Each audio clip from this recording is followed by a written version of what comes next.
एक समय की बात है, भगवान बुद्ध अपने शिष्यों के साथ एक गांव में ठहरे हुए थे।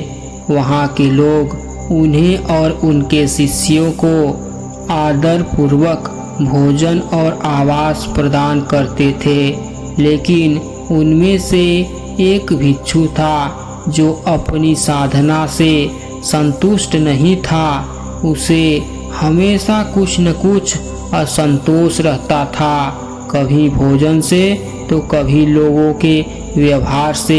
एक दिन वह भिक्षु बुद्ध के पास गया और बोला, भगवान, मैं इस जीवन से थक गया हूँ। लोग हमारी सही तरह से सेवा नहीं करते और हमें हमेशा भिक्षा मांगनी पड़ती है। ऐसा जीवन जीने का क्या अर्थ है? बुद्ध ने उसकी बात सुनी और फिर कहा, मैं तुम्हें एक कहानी सुनाता हूँ। एक बार एक व्यापारी था। उसने एक बड़ा जहाज बनाया ताकि वह समुद्र के रास्ते से व्यापार कर सके। उसने सोचा कि इस समुद्री यात्रा से उसे बहुत धन मिलेगा, लेकिन जब वह समुद्र में पहुंचा तो जहाज में छेद हो गया और वह डूबने लगा। जहाज पर मौजूद सारे लोग घबरा गए, लेकिन व्यापारी ने हार नहीं मानी और एक लकड़ी का एक टुकड़ा पकड़कर तैरने की कोशिश की। उसने कई दिनों तक संघर्ष किया और उसे आखिरकार एक किनारा दिखा।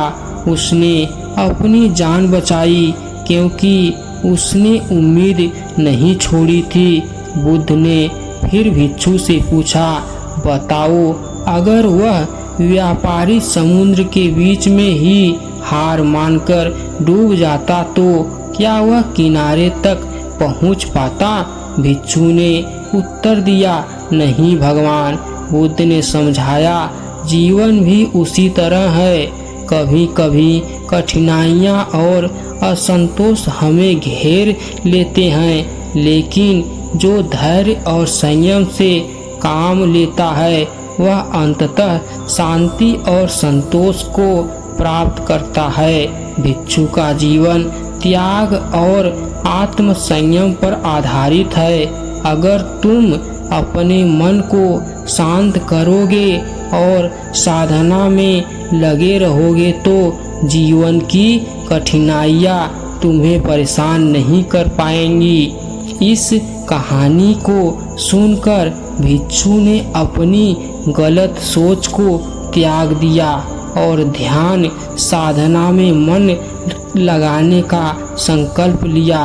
आपको इस कहानी से क्या सीख मिली? कमेंट बॉक्स में ज़रूर बताना।